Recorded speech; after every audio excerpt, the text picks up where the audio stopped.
bienvenue pour cette nouvelle émission, l'émission du plateau du ministère de l'Éducation nationale. Je suis Anne Béliard et j'ai le grand plaisir ce matin d'accueillir de nombreux volontaires pour parler du service civique.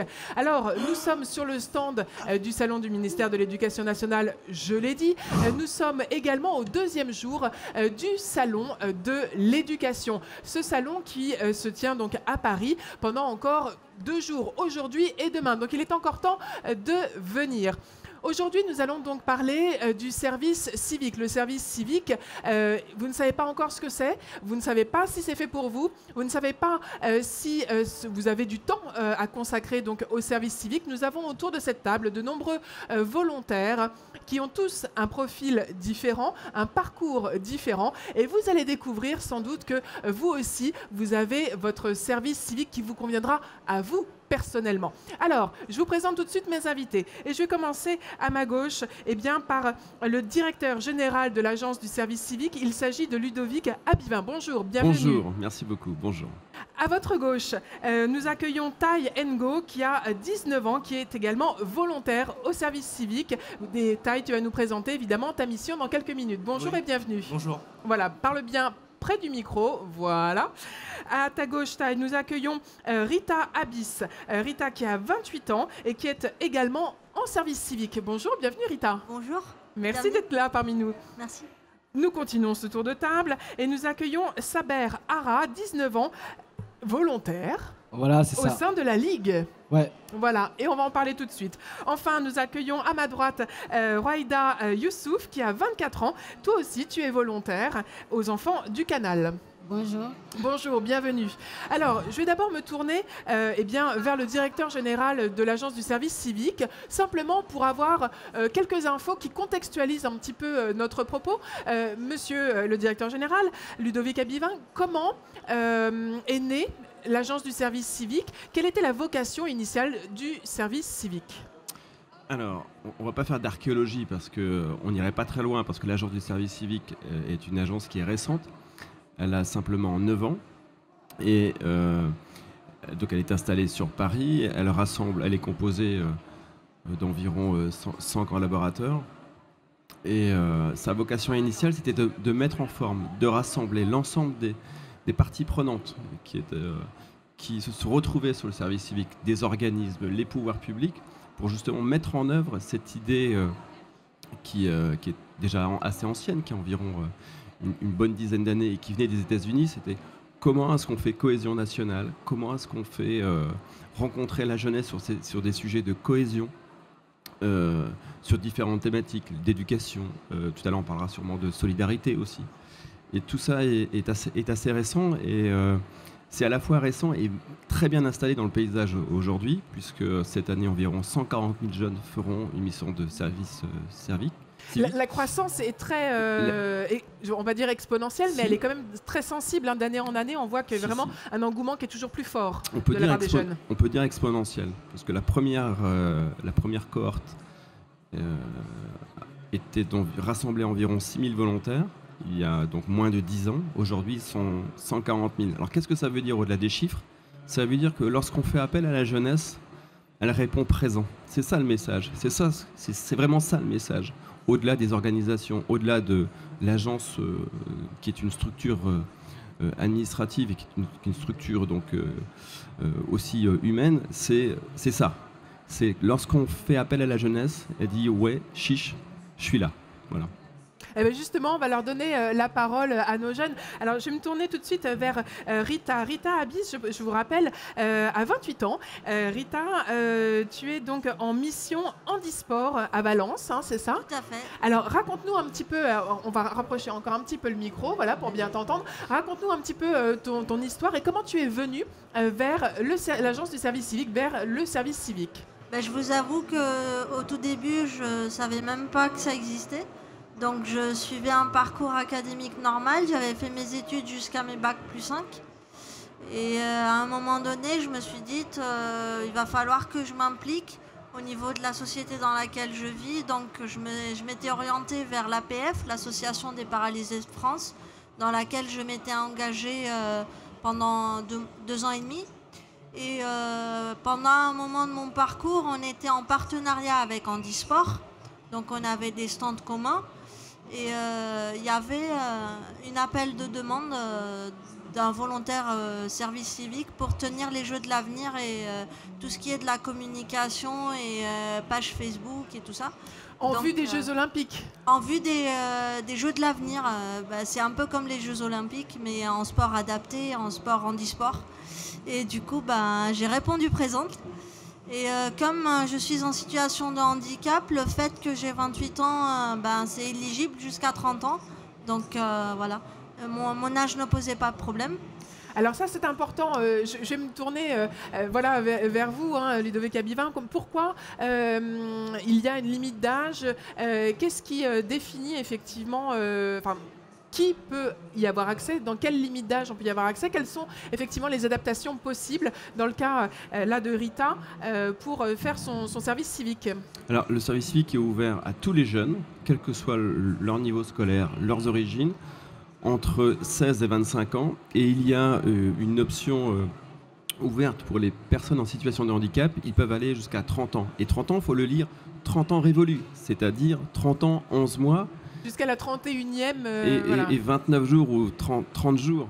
Donc c'est un champ qui recouvre potentiellement environ 6 millions de jeunes. Ah oui, c'est vraiment... voilà. Le but, c'est de parler à tout le monde. Le but est de parler à tout le monde et c'est un des dispositifs qui s'adresse de façon très massive aux jeunes, puisqu'il couvre une période de 16 à 30 ans révolus. Alors c'est intéressant parce qu'effectivement Rita donc, a 28 ans, elle est en situation de handicap et elle habite Valence.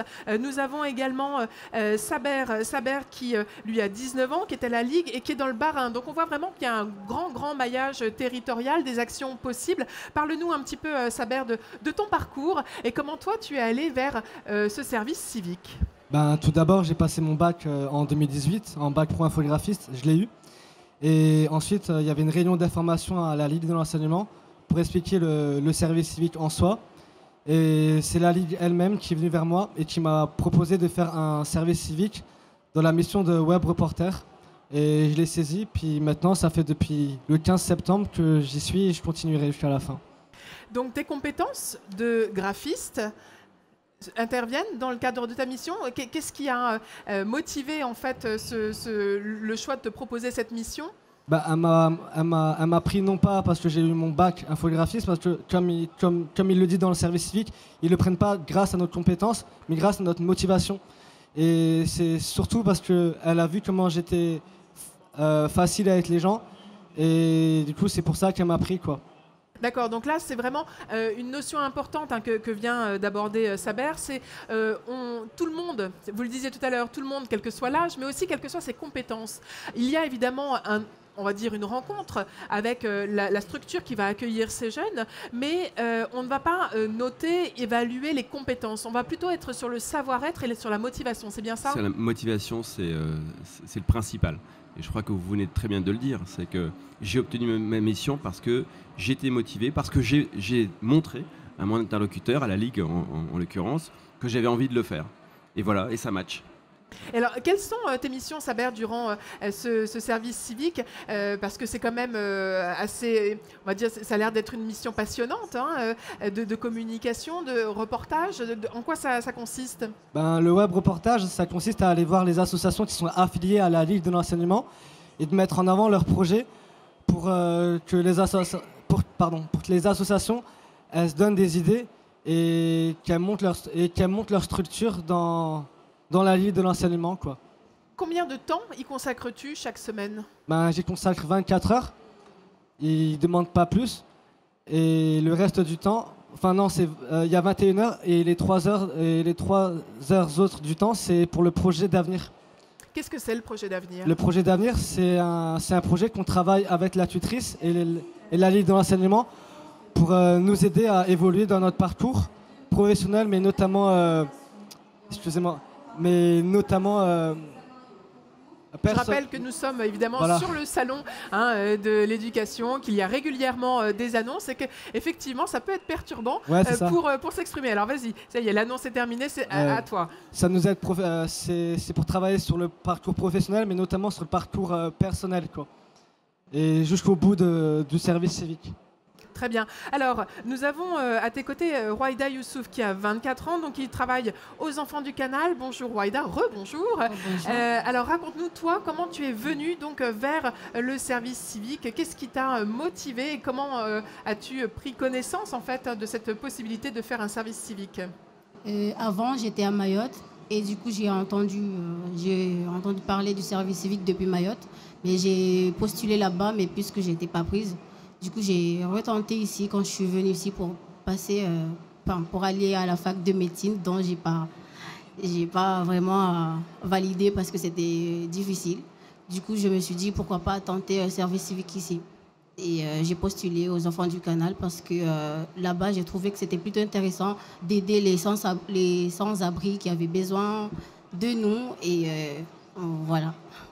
Alors, comment dire, Rouaïda vient de nous parler de Mayotte. Est-ce qu'on peut effectivement faire son service civique à Mayotte ou ailleurs même dans le monde, parce que c'est possible peut-être d'avoir des missions à l'étranger. C'est vrai qu'on sait que les jeunes ont envie parfois de partir à l'étranger. Est-ce que c'est possible? Alors effectivement, on peut faire son service civique partout en Outre-mer.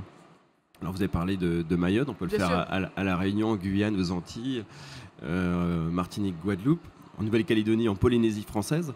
Donc d'une certaine manière, le soleil ne se couche jamais sur le service civique. Il y a toujours quelqu'un qui est en mission quelque part. Et c'est vrai que les missions aussi à l'international sont très très attractives, puisqu'environ 1500 jeunes partent effectuer une mission de service civique à l'étranger. Alors, je citerai des pays où il y a de forts contingents, en Allemagne par exemple, au Sénégal, en Tunisie, en Israël également.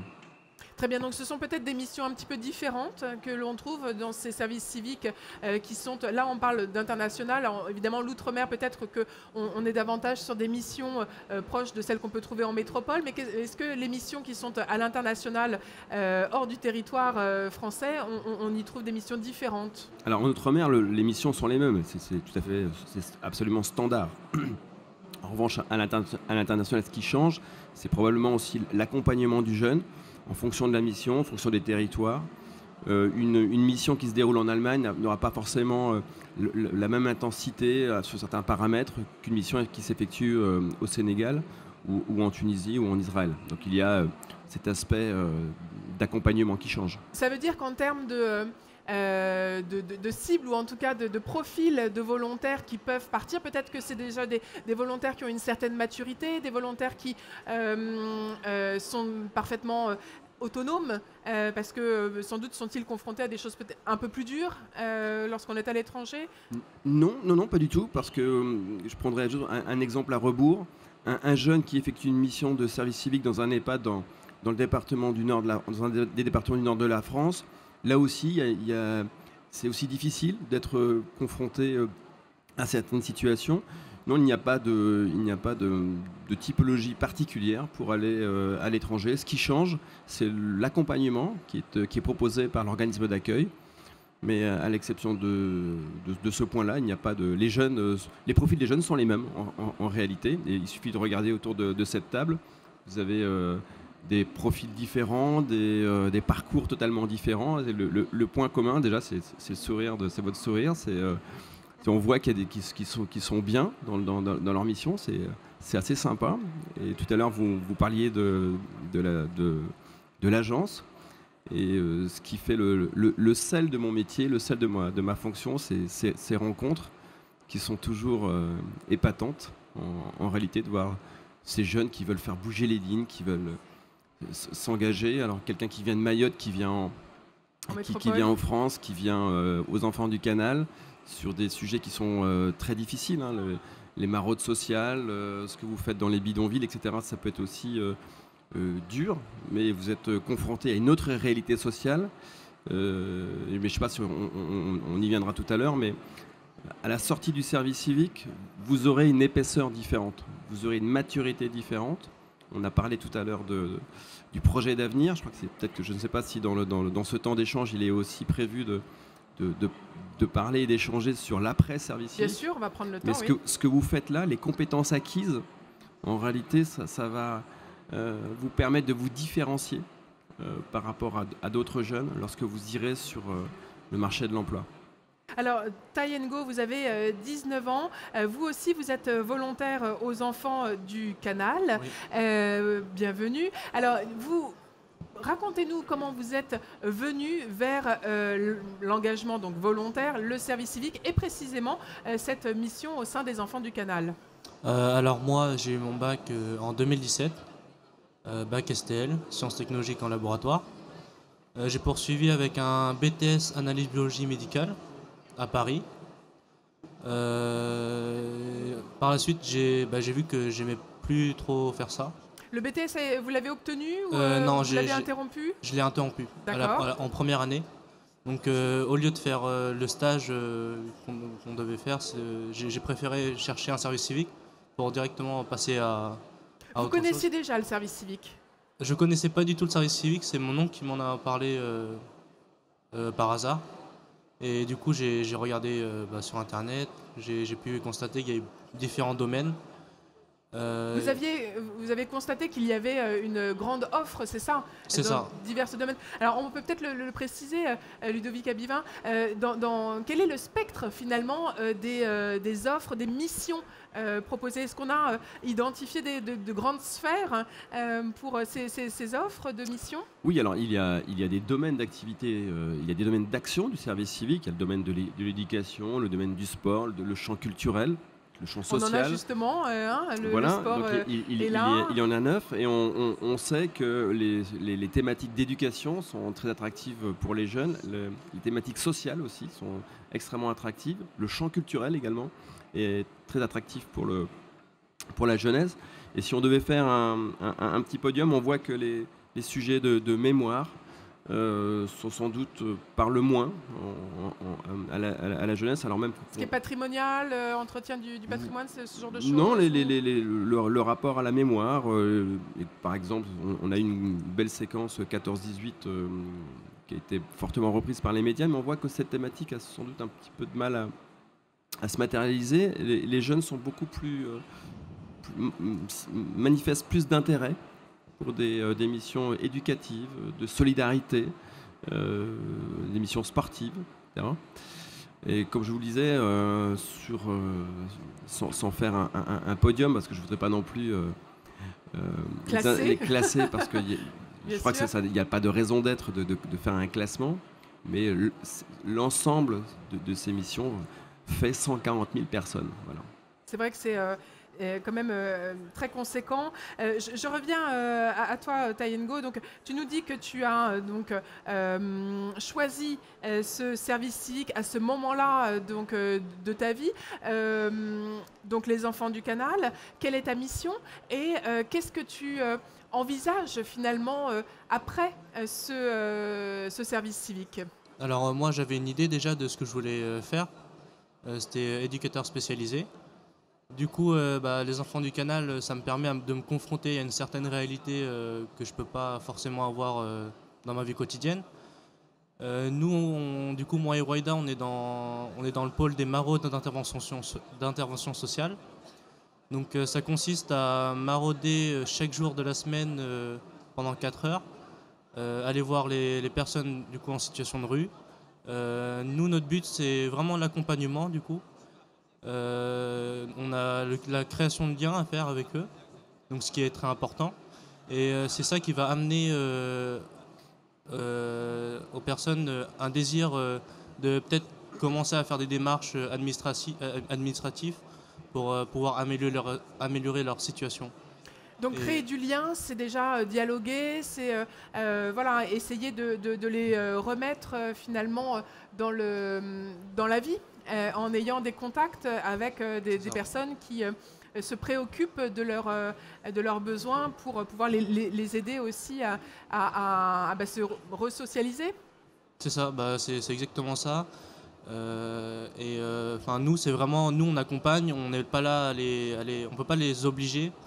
Donc c'est vraiment un suivi quotidien. Et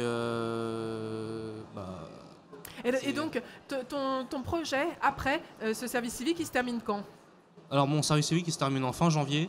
D'accord. Du coup, là je poursuis avec, je dois passer par, enfin il y a des procédures d'admission par Parcoursup pour accéder à la formation d'éducateur spécialisé. Du coup, j'attends en janvier, ça ouvre en janvier, je crois. Alors, on en parlait hier de Parcoursup. Donc, il y a une vidéo qui sera disponible sur le site internet du ministère de l'Éducation nationale. Je crois même que c'est en Facebook Live encore sur la page Facebook d'Éducation France.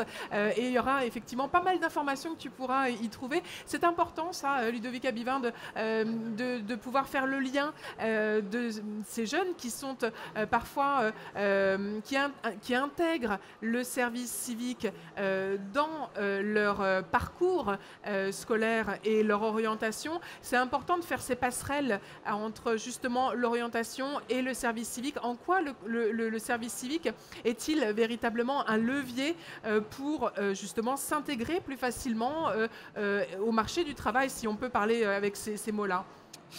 Oui, l'après-service civique, c'est aussi une priorité de l'agence. C'est-à-dire qu'on aurait très bien pu considérer que le service civique terminé, ma compétence s'arrête. En réalité, ça serait trop facile, ça serait trop simple. Nous, ce qu'on veut faire, effectivement, c'est de considérer que la valorisation du parcours doit être une priorité de l'agence. Alors, on ne peut pas le faire seul. Comment valoriser votre parcours? Donc on le fait avec vous, bien sûr, on le fait avec les jeunes, on le fait avec les organismes d'accueil, mais on le fait aussi avec des entreprises. Donc nous, ce qu'on essaie de faire avec un panel d'entreprises, c'était de voir finalement quel est leur besoin en termes de compétences, voir celles qui sont développées, valorisées pendant un service civique et faire le lien. On a, je ne vais pas tous les citer, mais certains partenaires qui sont bien installés auprès de l'agence, tels que Casino, Deloitte, ou ce genre d'entreprise, qui travaillent avec nous sur comment construire par exemple un référentiel pour les DRH et les services RH des entreprises. C'est quelque chose qu'on est en train de construire actuellement et on voudrait créer et fournir un guide auprès de ces entreprises en courant 2019 et ce guide partira de l'expérience vécue par ces jeunes. Alors hier, on parlait notamment des métiers d'avenir et on exprimait notamment avec le Lab 110, dans le 110 bis, pardon, qui dépend donc du ministère de l'Éducation nationale et de la jeunesse, de la volonté des jeunes qui sont autour de cette table et des jeunes en règle générale de donner du sens. De donner du sens à leur métier, de donner du sens à leur vie. Hein. C'est un petit peu ça que vous êtes venu chercher à travers ce volontariat, cet engagement. Comment vous allez traduire ce que vous avez gagné? Je m'adresse à vous, Rita Abyss. Comment vous allez traduire professionnellement justement ce que vous avez capitalisé comme confiance, comme responsabilité au sein du service civique demain dans votre futur emploi? Déjà, il faut savoir que quand on est dans le service civique, on a un atout majeur, c'est qu'on est bien encadré et qu'on a un mentor qui nous suit vraiment de A à Z. Donc ça nous donne l'opportunité de se découvrir petit à petit parce que c'est vrai que quand on postule, on connaît de loin l'émission, mais quand on est sur place, des fois, il y a de belles surprises. Moi, par exemple, je me suis découvert une vocation dans le social que je ne savais même pas que j'avais parce que je suis de formation traductrice à la base, donc c'est vraiment très loin. Et donc, et comme je suis lauréate à l'Institut de l'engagement de la 4e filière actuellement, grâce au service civique, j'ai la chance de repostuler à l'Institut de l'engagement dans un Parcoursup ou dans une reprise d'études. Enfin, il y a 3 autres filières à laquelle j'y ai droit à nouveau grâce au service civique. Donc ça va être vraiment une porte d'entrée pour moi pour essayer de percer dans le monde du social. Je ne sais pas encore dans quelle filière du social, mais c'est vrai que je me suis découverte une vocation.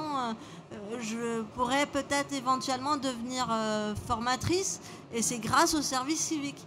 Parce que ça m'a donné la chance d'avoir le contact humain et d'organiser des événements et d'être vraiment actrice dans un événement majeur qui est les Jeux de l'avenir. Donc il y a quand même une dimension à laquelle tout le monde aspire, tout le monde veut être partie prenante. Alors quand on est dedans, on a de la chance quand même. Voilà. On voit bien à travers le témoignage de Rita, monsieur le directeur général, qu'on a face à nous des jeunes qui intègrent véritablement dans leur parcours et j'ai envie de dire dans leur CV cette expérience du service civique et à double niveau, c'est-à-dire il y a le niveau mission. Et puis il y a le niveau gain personnel, quoi, en termes de ce qu'on appelle aujourd'hui communément les soft skills, les compétences douces qui sont de plus en plus recherchées dans les entreprises, de l'entreprise 3.0. Alors je parle un peu technique, mais c'est vrai que tous ces jeunes qui sont en quête de sens, c'est sans doute des jeunes qui demain ne feront pas un burn-out parce qu'ils auront trouvé un travail qui leur donne du sens. Oui, alors ce qui est vraiment intéressant dans ce que je viens d'entendre, je voudrais revenir dessus, c'est ce que la jeunesse a fait du service civique. C'est vrai que lorsque le service civique a été posé dans ses fondements légaux, c'était uniquement l'engagement qui était valorisé. Et la jeunesse s'est emparée du service civique et en a fait aussi un instrument d'insertion professionnelle, ce qui n'était pas voulu au départ. Et ce que vous venez de nous dire, nous décrire, c'est exactement ça. Je fais une mission de service civique et puis, chemin faisant, je découvre ma vocation. Ça, c'était un point important, c'est-à-dire que le service civique, c'est aussi un temps de césure où le jeune fait un pas de côté, on voulait lui mettre dans une boîte, puis finalement, il se découvre que c'est pas là qu'il voulait aller. Je veux ailleurs, je vérifie in situ ce que je veux faire, ce que je veux devenir. Et par rapport à la question que vous posez, c'est-à-dire la question du burn-out, alors je ne souhaite à personne d'aller de victime de cela. Alors, dans le service civique, on est attentif aussi à ce que le jeune soit bien dans sa mission et le rôle du tuteur est important. Mais je crois que ça donne aussi des réflexes pour la vie professionnelle, c'est-à-dire l'affirmation de soi, c'est-à-dire ne pas accepter l'inacceptable. Parce que très jeune, on aura appris que c'est normal de faire déjà ce qu'on veut, de s'affirmer, d'affirmer sa personnalité et qu'on n'a pas à rester dans sa petite boîte. Donc, et je crois que si on a ce réflexe qui est quasi professionnel, je crois que c'est une manière d'éviter une des dérives que vous avez exposées à l'instant. Alors, Rouaïda Youssouf, vous nous avez expliqué que vous étiez venu donc, de Mayotte en métropole pour faire des études de médecine et que voilà, ça ne s'est pas forcément passé comme vous l'entendiez. Effectivement, vous êtes dirigé vers le service civique. Alors, ma question est la suivante. C'est vrai que c'est toujours difficile de rebondir quand on ne va pas là où on souhaiterait. Est-ce que, grâce au service civique, vous faites quelque chose qui finalement vous permet d'accéder à quelque chose de choisi? Qu'est-ce que vous allez choisir demain pour vous? Qu'est-ce que vous allez faire après de cette belle expérience au sein des Enfants du Canal? Après le service civique, j'ai prévu de continuer mes études, mais toujours dans le domaine médical. Ou sinon rester dans le social, étant donné que j'ai des expériences que j'ai acquises durant mon service civique auprès des gens qu'on rencontre en maraude et faire assistant,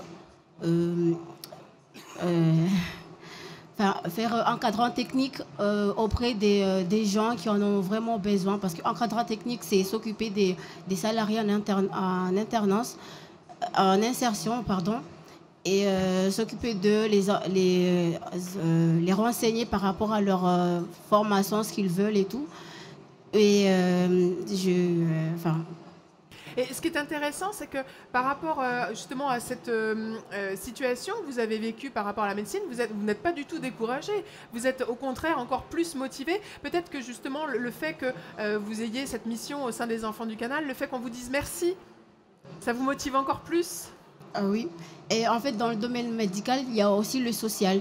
Du coup, c'est ce que je trouve en maraude. Parce que les gens qu'on rencontre, ils n'ont pas besoin qu'on leur donne que de la nourriture, mais ils ont juste besoin qu'on aille les voir, les saluer, parler avec eux. C'est ce qu'ils ont vraiment besoin. Parce que dans on voit juste marquer qu'ils ont faim, mais en fait, c'est pas qu'ils ont faim.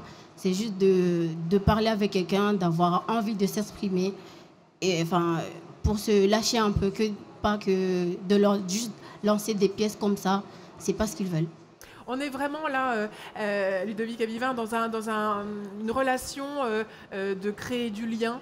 On est vraiment dans une mission, on va dire, comme vous le disiez tout à l'heure, citoyenne, une mission de solidarité, une mission qui finalement fait que la jeunesse va s'emparer de la société et non pas la subir. C'est une jeunesse qui est active, qui prend en main son destin. Oui, puis qui a envie que de vivre dans une société meilleure, tout simplement. Je crois que ce que vous dites, c'est je veux que, avec ma contribution, qui est très modeste, qui est réduite dans le temps, réduite dans un lieu, je voudrais que la société soit meilleure. Mais aussi ce que vous venez de décrire, et je reviens à des questions professionnelles. Sans le savoir, vous venez de me décrire un geste métier, en réalité. C'est-à-dire, vous êtes en action dans une maraude sociale. Dans quel arrondissement de Paris vous êtes en maraude sociale ? 17e. Dans le 17e arrondissement. Donc vous avez créé du lien avec des personnes qui sont ce qu'on appelle communément des SDF. Et puis d'ailleurs, vous ne dites pas ce sont des SDF, vous dites ce sont des personnes. Donc vous avez ce regard plein d'humanité, mais en même temps, vous exprimez une forme de distanciation. Vous êtes quasiment déjà en situation d'exercer un métier social, où on demande d'avoir une distance par rapport à son public. Et ça, vous l'avez décrit très, très bien, c'est-à-dire que c'est quasi le premier geste professionnel. Et on voit que le service civique, c'est ça, c'est petit à petit, en prenant le temps, avec le temps du volontaire et le temps aussi du bénéficiaire. Donc la dimension de temps, de temporalité, dans une société où tout va très vite, là, on prend son temps, on prend le temps. Voilà, on prend le temps de respirer. Voilà, c'est intéressant ce qu'elle nous dit à cet égard. Bien sûr, alors c'est sensible à travers tous ces jeunes qui interviennent. Effectivement, ils prennent du recul. Oui, c'est une forme de recul et je trouve c'est même plus que ça. C'est une forme de maturité que d'autres jeunes n'ont pas parce qu'il y a une confrontation à une réalité sociale qui est différente. Alors nous, on utilise des mots pompeux d'adultes, mais si vous comparez d'autres jeunes qui n'ont pas vécu cette expérience de maraude sociale, avec une rencontre avec des personnes en situation de grande précarité, je crois que les jeunes sont simplement différents parce qu'ils n'ont pas eu cette expérience humaine. Voilà. Alors, Saber Hara, je rappelle que tu as 19 ans, donc tu interviens au sein de la Ligue. C'est pas exactement le nom de l'association, c'est la Ligue de l'enseignement. De l'enseignement, c'est important de le préciser parce qu'il y a une autre association qui s'appelle la Ligue qui n'a rien à voir. Donc tu interviens dans le Bas-Rhin. Comment toi, tu vas intégrer donc, cette expérience dans ton projet professionnel après donc, ce service civique ? Déjà, comme l'a dit votre collègue, on va le mettre en avant sur le CV. Et le service civique, moi, ça va plus m'aider à me valoriser. Et du coup, je ne sais pas encore qu'est-ce que j'aimerais faire plus tard. Mais en tout cas, le service civique, je vais plus le mettre en avant que mes autres expériences dans le passé, quoi. Parce que justement, comme disait Ludovic Abivin, donc le directeur général de l'agence du service civique, pardon, cette expérience, ça te permet donc de prendre du recul. Cette expérience, ça te permet justement de prendre de la confiance, de prendre finalement, d'endosser l'habit professionnel. C'est ça ? Ouais, c'est ça. Quelles sont finalement les missions, à travers quelles missions responsabilisantes tu as justement concrètement pris cet habit de professionnel et que tu es vraiment rentré dans la peau du professionnel ? Le truc concrètement, c'est vraiment de mettre en avant les autres associations et d'interagir avec elles, quoi. Et ça demande vraiment comme il le disait, de les chercher en fait et de parler avec eux. Alors, ce que je trouve intéressant, Ludovic Abivin, par rapport au témoignage que nous avons autour de cette table, c'est que on nous rabâche souvent les oreilles dans les médias avec ce qu'on appelle les millénials, en les dépeignant comme des jeunes qui sont addicts aux réseaux sociaux, tout ce qui est digitalisation. On parle d'une génération très volatile, on parle d'une génération égoïste aussi. On a devant nous la démonstration de l'exact opposé de tout ça. Alors, en fait, ce n'est pas le service civique, ce sont les jeunes à qui il faut proposer quelque chose qui correspond vraiment. Sans doute que les choses sont complémentaires. Je pense que vous avez tous des smartphones, j'imagine. Vous êtes tous sur Facebook, c'est ça? Oui. Vous êtes tous sur WhatsApp, c'est ça? Plus ou moins. Voilà, donc c'est complémentaire. Ça ne les empêche pas de. Ce sont des jeunes qui ne sont pas décalés par rapport à leur temps. Mais ils s'engagent, ces jeunes. C'est-à-dire qu'ils font. On peut compter sur eux. On peut compter sur eux. C'est un petit peu ça le message. Oui, on casse un cliché, c'est-à-dire que le service civique, ça casse aussi un cliché d'une jeunesse passive ou qui ne pense qu'à elle. En réalité, non. Consumériste, parfois. Oui, non, absolument. Mais c'est une jeunesse qui a envie de faire bouger les lignes, qui a envie que le monde soit simplement meilleur. Voilà, je suis persuadé que si on les faisait parler sur des questions d'environnement, ils auraient aussi leur mot à dire, parce que je crois que la jeunesse aujourd'hui, elle a une parole particulière. Je crois qu'elle a peut-être envie de faire bouger les lignes parce que ça suffit. On ne veut pas se faire imposer un cadre, on ne veut pas se faire imposer une boîte. Je veux sortir de là et je veux, à mon modeste niveau, sans doute se disent-ils là, tous les jeunes autour de cette table, moi aussi à mon modeste niveau, je veux que les choses bougent. Voilà. Et la somme de ces petits gestes fait que probablement, et je l'espère, si j'ai une vision optimiste des choses, la société sera sans doute meilleure. Eh bien, c'est ainsi que se termine cette émission consacrée au service civique. Il y a encore beaucoup de choses à dire sur le service civique. D'ailleurs, il y aura une nouvelle émission cet après-midi à partir de 16h, justement sur le service civique. Et puis également 2 émissions demain. Je vous donne rendez-vous donc demain à 13h45 et à 16h pour en savoir encore plus et rencontrer encore plus de témoignages. Et vous verrez qu'il n'y a pas un profil identique, il n'y a pas une mission identique au sein du service civique. Vous avez votre place et faites-vous votre place. Voilà. Je remercie évidemment tous mes invités, tous mes témoins et puis le directeur général de l'Agence du service civique d'avoir participé à cette émission ce matin. Et je vous donne rendez-vous dans quelques minutes. Non, je vous donne rendez-vous plutôt à 13h pour un sujet qui est également très important et qui sera en Facebook Live. Nous parlerons d'homophobie. Voilà, donc je vous donne rendez-vous à 13h pour une nouvelle émission. À bientôt. Merci.